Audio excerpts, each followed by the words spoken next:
Hello बच्चा party, क्या हाल चाल, कैसे हैं आप सभी लोग? काफ़ी बढ़िया। तो बच्चे लोग, आज की वीडियो में हम बात करेंगे ऑसिलेशन चैप्टर की, है कि नहीं।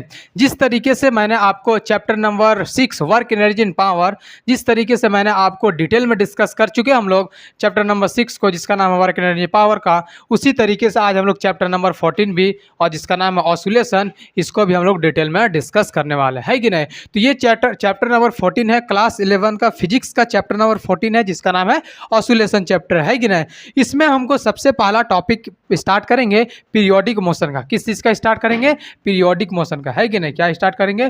पीरियोडिक मोशन का। और समझेंगे कि व्हाट इज़ पीरियोडिक मोशन, आखिर ये पीरियोडिक मोशन होता क्या है, हम लोग किस चीज़ को पीरियोडिक मोशन बोलते हैं। तो पीरियोडिक मोशन बताता है कि वैसा मोशन जो एक फिक्स इंटरवल ऑफ टाइम के बाद रिपीट कर जाए, तो उस तरीके के मोशन को हम क्या बोलते हैं? पीरियोडिक मोशन बोलते हैं। वैसा मोशन जो एक फिक्स इंटरवल ऑफ टाइम के बाद क्या कर जाए? रिपीट कर जाए, तो उस तरीके के मोशन को हम क्या बोलते हैं? पीरियोडिक मोशन बोलते हैं, है कि नहीं। जैसे अर्थ जो है ये सन के चारों तरफ चक्कर लगाता है, ये एक क्या है? पीरियोडिक मोशन है। क्यों पीरियोडिक मोशन है? क्योंकि 365 डे एंड 6 आवर के बाद अर्थ जो है ये अपना फिर से पोजीशन पे आ जाता है। इसी के वजह से ये क्या है? पीरियोडिक मोशन है। तो वैसा मोशन जो एक फिक्स इंटरवल ऑफ टाइम के बाद, मतलब रेगुलर इंटरवल ऑफ टाइम के बाद रिपीट कर जाए, तो उस तरीके के मोशन को हम लोग क्या बोलते हैं?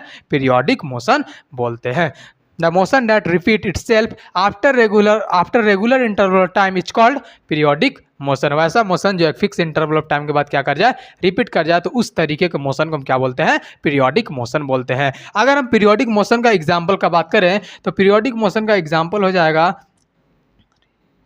पीरियोडिक मोशन का बेस्ट एग्जांपल है revolution of earth around the sun. कभी कभी ये जो पीरियोडिक मोशन से डायरेक्ट एग्जाम में पूछ दिया जाता है एग्जांपल, है कि नहीं। तो ये इस एग्जांपल को आप याद रखिएगा कि ये पीरियोडिक मोशन का एग्जांपल है revolution of earth around the sun. अब हम लोग यहाँ से टॉपिक को आगे बढ़ाएंगे। मेरा अगला टॉपिक है ऑसिलेशन, है कि नहीं। क्या है? ऑसिलेशन। और समझेंगे कि व्हाट इज ऑसिलेशन, आखिर ये ऑसिलेशन होता क्या है, हम लोग किस चीज़ को ऑसिलेशन बोलते हैं। मान लीजिए कि ये एक हमारे पास क्या है? सिंपल पेंडुलम है कि नहीं। ये एक हमारे पास क्या है? सिंपल पेंडुलम है। सिंपल पेंडुलम तो आप लोग देखे ही होंगे, है कि नहीं। हम क्या किए कि इसको धक्का दिए। जब हम इसको धक्का दिए तो कुछ इस तरीके से पहले इधर गया, फिर से ये वापस आया, फिर इस तरीके से कुछ इधर आया, है कि नहीं। तो ये जो सिंपल पेंडुलम है अपने मीन पोजीशन के अबाउट, अच्छा ये वाला जो पॉइंट है, इस वाले पॉइंट को हम क्या बोलते हैं? मीन पोजीशन बोलते हैं। मीन पोजीशन बोलते हैं, है कि नहीं। या इसको हम लोग फिक्स पॉइंट के नाम से जानते हैं, फिक्स्ड पॉइंट के नाम से जानते हैं। तो कहीं पे आपको मीन पोजीशन ना लग करके फिक्स पॉइंट लिख दे, तो आपको घबराने की जरूरत नहीं है, चिंता करने की जरूरत नहीं है। हम मीन पोजीशन बोले या फिक्स पॉइंट बोले, बात क्या है? बराबर ही है कि नहीं। तो ये जो सिंपल पेंडुलम है, जब हम इसको धक्का दिए तो पहले कुछ इस तरीके से इधर आया, फिर से ये वापस आया, फिर कुछ इस तरीके से इधर आया, फिर से ये वापस आया, फिर कुछ इस तरीके से इधर गया, फिर से ये वापस आया, फिर इस तरीके से कुछ इधर आया, है कि नहीं। मतलब ये जो सिंपल पेंडुलम है आगे पीछे का मोशन कर रहा है, और जब आगे पीछे का ये मोशन कर रहा है, तो इस चीज को हम लोग क्या बोलते हैं? टू एंड फ्रो मोशन बोलते हैं। क्या बोलते हैं? टू एंड फ्रो मोशन बोलते हैं। तो याद रखना है कि किसी भी बॉडी का टू एंड फ्रो मोशन होना, मतलब आगे पीछे का मोशन होना, उस चीज को हम क्या बोलते हैं? ऑसिलेशन बोलते हैं, है कि नहीं। या फिर उसको ऑसिलेटरी मोशन बोलते हैं। तो किसी भी बॉडी का टू एंड फ्रो मोशन होना, मतलब आगे पीछे का मोशन करना, इस चीज को हम क्या बोलते हैं? ऑसिलेशन या फिर ऑसिलेटरी मोशन बोलते हैं। आप कभी मेला में तो गए ही होंगे, है कि नहीं। वहाँ पे आप देखेंगे तो एक नाव वाला झूला रहता है। वो जो झूला है क्या होता है? अपने फिक्स पॉइंट, वो जो झूला रहता है क्या रहता है कि एक जगह वो फिक्स रहता है कि नहीं। जब हम उसको धक्का देते हैं तो पहले कुछ इस तरीके से आगे की तरफ जाता है, फिर से ये वापस लौट के आता है, फिर से ये कुछ इस तरीके से पीछे के जाता है, फिर से ये वापस लौट के जाता है इधर, फिर इस तरीके से। मतलब ये जो झूला अपने मीन पोजीशन के अबाउट, अपने फिक्स पॉइंट के अबाउट आगे पीछे का मोशन करता है कि नहीं। जब आगे पीछे का मोशन कर रहा है तो इस चीज़ को हम क्या बोलते हैं? टू एंड फ्रो मोशन बोलते हैं। तो याद रखना है कि कोई सा भी बॉडी, किसी भी बॉडी में टू एंड फ्रो मोशन होना अपने मीन पोजीशन के अबाउट, अपने फिक्स पोजीशन के अबाउट, इस चीज़ को हम क्या बोलते हैं? ऑसिलेशन या फिर ऑसिलेटरी मोशन बोलते हैं, है कि नहीं? क्लियर है?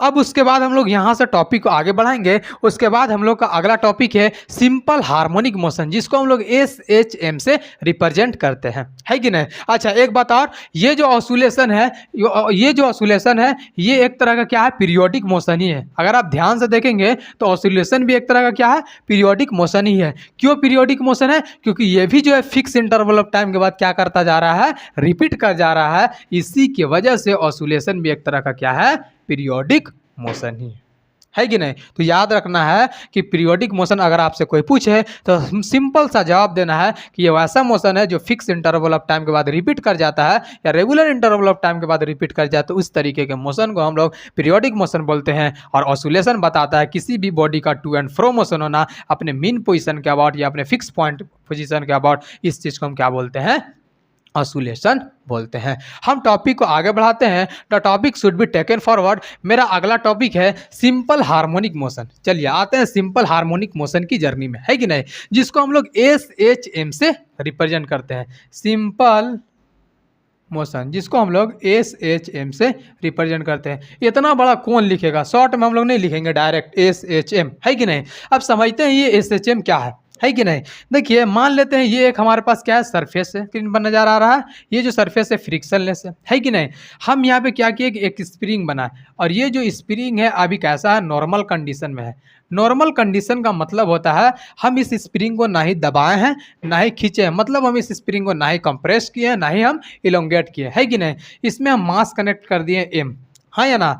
हम क्या किए कि जब हम इस स्प्रिंग में मास कनेक्ट कर दिए M, तो अगर हम आपसे पूछ दें कि इस वाले पोजीशन को क्या बोलते हैं, तो आप क्या बोलिएगा कि सर इस वाले पोजीशन को हम लोग मीन पोजीशन बोलते हैं। क्या बोलते हैं? मीन पोजीशन बोलते हैं, या फिर इसका दूसरा नाम है फिक्स्ड पॉइंट। फिक्स्ड पॉइंट, है कि नहीं? पॉइंट, ठीक है। हम क्या किए कि इस मास को पकड़ करके खींच करके यहाँ पे ले आए, है कि नहीं? हम क्या किए कि इस मास को पकड़े और पकड़ करके खींच करके यहाँ पे ले आए, है कि नहीं? मास को पकड़ करके खींच कर क्या किए, यहाँ पे ले आए। जब हम इस मास को पकड़ करके खींच करके यहाँ पे लाएंगे तो यहाँ से यहाँ तक इसका कुछ डिस्प्लेसमेंट होगा। मान लेते हैं यहाँ से यहाँ तक कितना डिस्प्लेसमेंट कवर किया, x डिस्प्लेसमेंट कवर किया, है कि नहीं? जब हम इस वाले पोजीशन को मीन पोजीशन बोलते हैं और इसको हम फिक्स पॉइंट बोलते हैं, तो जरा बताइए कि ये वाला पोजीशन को हम क्या बोलते हैं? एक्सट्रीम पोजीशन बोलते हैं। क्या बोलते हैं? एक्सट्रीम पोजीशन बोलते हैं, है कि नहीं? क्या बोलते हैं? एक्सट्रीम पोजीशन बोलते हैं। एक्सट्रीम पोजीशन बोलते हैं, है कि नहीं? तो ये बात आपको याद रखना है कि नहीं? ये जब यहाँ पे बीच में रहेगा तो मीन पोजीशन, एंड में रहेगा तो एक्सट्रीम पोजीशन। हम इस मास को पकड़े थे बेटा, पकड़ करके यहाँ पे ले गए, है कि नहीं? हम इस मास को छोड़ दिए। जब हम इस मास को छोड़ेंगे तो ये फिर से कहाँ पे आएगा? मीन पोजीशन पे आएगा। मीन पोजीशन से ये फिर से कहाँ पे आएगा? एक्सट्रीम पोजीशन पे आ जाएगा। तो इसका एक्सट्रीम पोजीशन ये हो जाएगा, है कि नहीं? इसका एक्सट्रीम पोजीशन ये हो जाएगा, हाँ या ना? तो फिर एक्सट्रीम से ये बॉडी कहाँ जाएगा? मीन पे जाएगा। मीन से फिर कहाँ जाएगा? एक्सट्रीम पे जाएगा, है कि नहीं? जब हम इस मास को पकड़ करके इधर से इधर खींचे तो इसका कुछ डिस्प्लेसमेंट हुआ होगा, ये डिस्प्लेसमेंट कवर किया होगा। हम यहाँ से वहाँ चल के जाते हैं तो यहाँ से वहाँ तक जाने में गए तो हम मेरा कोई डिस्प्लेसमेंट होगा। जस्ट उसी तरीके से जब हम इस मास को पकड़ करके खींच करके यहाँ पे लाए तो इसका कुछ डिस्प्लेसमेंट होगा। मान लेते हैं ये बॉडी यहाँ से यहाँ तक आने में कितना डिस्प्लेसमेंट कवर किया? x डिस्प्लेसमेंट कवर किया, है कि नहीं? तो अगर हम सिंपल हार्मोनिक मोशन का कंडीशन का बात करें तो सिंपल हार्मोनिक मोशन का कंडीशन क्या है फॉर SHM, है कि नहीं? सिंपल हार्मोनिक मोशन का कंडीशन जान लेते हैं। और ये जो कंडीशन है जैक बोर्ड में यहाँ से क्वेश्चन पूछना फिक्स है। कोई सा बोर्ड एग्जाम में यहाँ से ये कंडीशन जो सिंपल हार्मोनिक मोशन का फिक्स है, यहाँ से पूछता ही है। कंडीशन ये है सिंपल हार्मोनिक मोशन का, फोर्स जो है ये डायरेक्टली प्रोपोर्शनल होता है किसका? डिस्प्लेसमेंट का। फोर्स जो ये डायरेक्टली प्रोपोर्शनल होगा किसका? डिस्प्लेसमेंट का, है कि नहीं? अब सवाल ये आता है कि सर ये जो फोर्स आप डायरेक्टली प्रोपोर्शनल डिस्प्लेसमेंट का क्यों लिख दिए, है कि नहीं? जब हम इस मास को पकड़ करके इधर से इधर खींच रहे थे मतलब हम फोर्स इधर से इधर लगा रहे थे, और जब फोर्स इधर से इधर लगा रहे थे तो फोर्स जो ये डायरेक्टली प्रोपोर्शनल हो जाए किसका? डिस्प्लेसमेंट का। इसीलिए हम लिखे हैं फोर्स जो ये डायरेक्टली प्रोपोर्शनल होगा किसका? डिस्प्लेसमेंट का। फोर्स क्या होता है? मास इनटू एक्सेलरेशन होता है। मास जो ये डायरेक्टली प्रोपोर्शनल हो जाए किसका? डिस्प्लेसमेंट का, है कि नहीं? किसका हो जाएगा, डिस्प्लेसमेंट का। ठीक है, मास तो कांस्टेंट है तो एक्सेलरेशन जो है ये डायरेक्टली प्रोपोर्शनल हो जाएगा, एक्सेलरेशन जो है डायरेक्टली प्रोपोर्शनल हो जाएगा किसका, डिस्प्लेसमेंट का। अब सवाल ये आता है कि सर ये सिंपल हार्मोनिक मोशन क्या होता है, हम लोग किस चीज को एसएचएम बोलते हैं? तो सिंपल हार्मोनिक मोशन बताता है कि किसी भी बॉडी का टू एंड फ्रो मोशन होना, किसी भी बॉडी का टू एंड फ्रो मोशन होना अपने मीन पोजीशन के अबाउट या अपने फिक्स पॉइंट के अबाउट, है कि नहीं। और उसके लिए कंडीशन क्या रहेगा, फोर्स जो ये डायरेक्टली प्रोपोर्शनल रहेगा किसका, डिस्प्लेसमेंट का, और एक्सेलरेशन जो ये डायरेक्टली प्रोपोर्शनल रहेगा किसका, डिस्प्लेसमेंट का। इसी चीज को हम क्या बोलते हैं, सिंपल हार्मोनिक मोशन बोलते हैं। क्या बात समझ में आई, है कि नहीं। तो आपको जो है यहाँ से जैक बोर्ड में सवाल किस तरीके से पूछा जाता है वो आपको हम अगले वीडियो में लेकर के आएंगे क्वेश्चन, तो आप वहां से फटाफट सिंपल हार्मोनिक मोशन का क्वेश्चन बनाइएगा। नीट का भी क्वेश्चन बनाइएगा, आप बोर्ड एग्जाम का भी आप क्वेश्चन वहां पे सॉल्व कीजिएगा, है कि नहीं। तो हमारा क्लास कैसा लगा आप कमेंट में जरूर बताएं। Thank you, that's all for today.